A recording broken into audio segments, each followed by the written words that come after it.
Putco services have been brought to a halt in Gauteng with workers on strike since the beginning of the month. The workers are demanding a 6% salary increase and bonuses for 2020. SABC News Economics Reporter Katlego Legodi is at Putco's main depot in Dobsonville and joins us live. Very good afternoon to you, Katlego. What's happening there?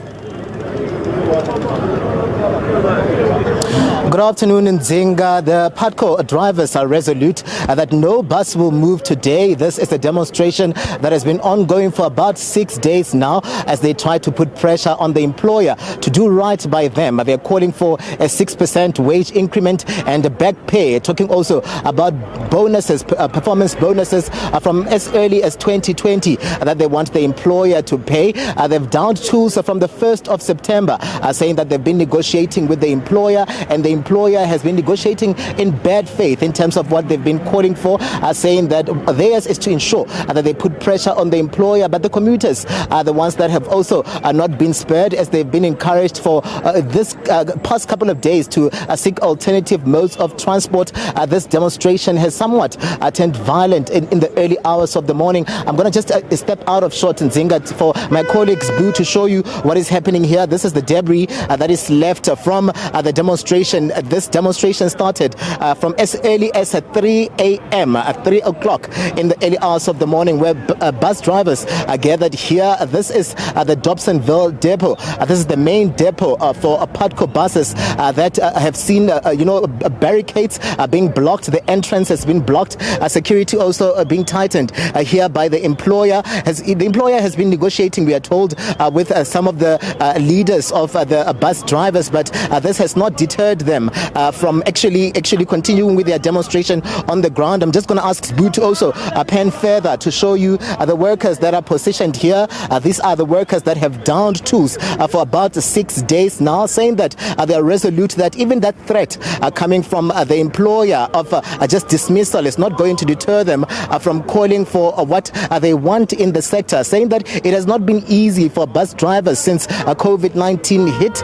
They were working on a skeletal kind of a framework, and them saying that what the employer is doing is just negotiating in bad faith. These are conversations in Zinga that have been ongoing from the bargaining council, the transport bargaining council, where they've been trying by all means to ensure that there's a wage increment of some sort for bus drivers that have been demonstrating for about 6 days now. This is a demonstration in Zinga that has affected commuters not only here in Soweto, but it has affected commuters from as far further as Soshanguve in Pretoria, whom more or less have been asked as well to seek alternative modes of transport. Theirs is a call for 6% and performance bonuses, and they're saying that the employer, instead of negotiating with them in bad faith, opted, Nzinga, to approach the courts in terms of halting these demonstrations on the ground. As we understand right now, this is an illegal demonstration by the workers, standing a good chance of being dismissed by the employer. Words coming out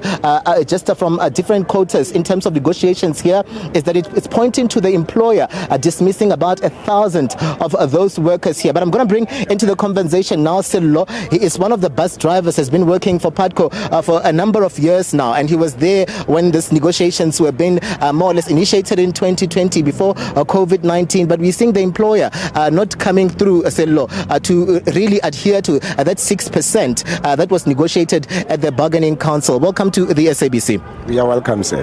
Yeah, just let us in, Sello, on this demonstration here. The employer, more or less threatening that they're going to dismiss you guys if more or less you don't get back to your post. But this has not deterred you. Instead, you've barricaded this entrance to the Dobsonville depot, and you're calling and putting pressure on the employer to do right by you. What are your grievances? Yes, it's very unfortunate that we find ourselves in this kind of situation.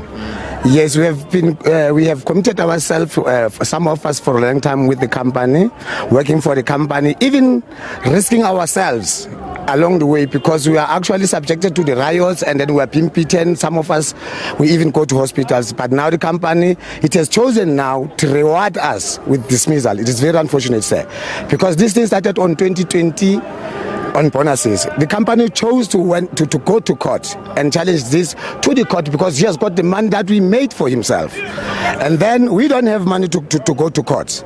But he has got the money to pay the lawyers and then oppose the 6% and 20%, that was subjected, that was agreed that he must give it to us. And then most of the small companies, some of them are Putco subcontractors, have got the money. Now we fail to understand, brother, why we are failing to get the money, why the company is failing to give us the money.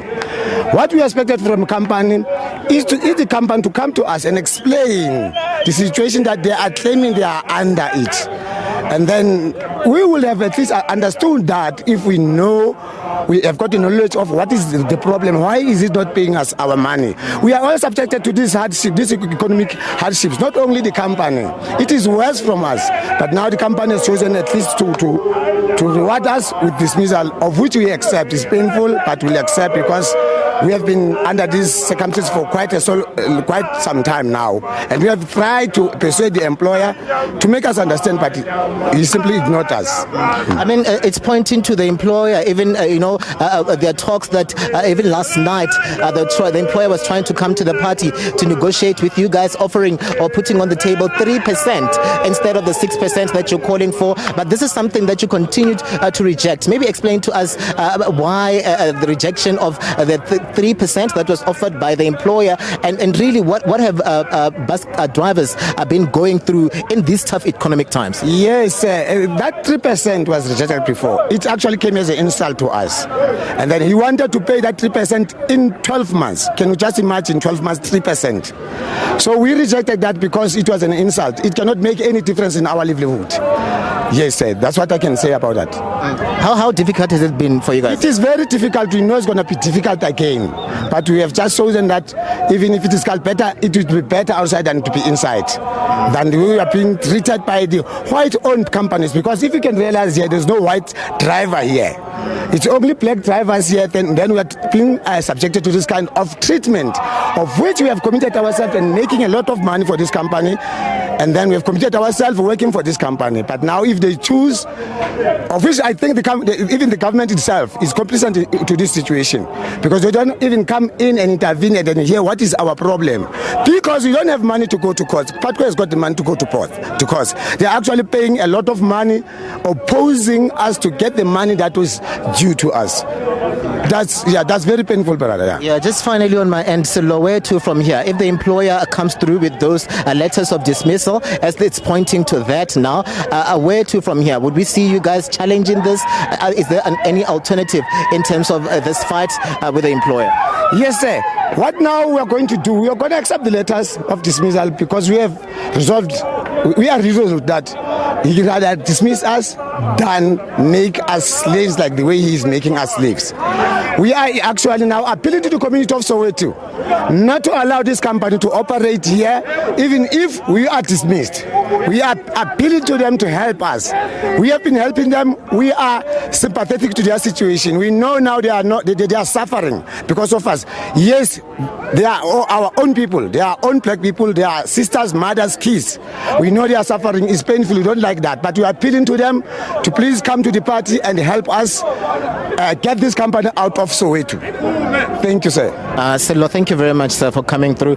Sello, just resolute there to say that they are ready for any eventuality, and Zinga, where this demonstration is concerned, the employer also just getting a sense that indeed they are preparing those dismissal letters to about 1,000 of bus drivers, not only here in Soweto, but also in Pretoria as well. We understand in Dobsonville as well.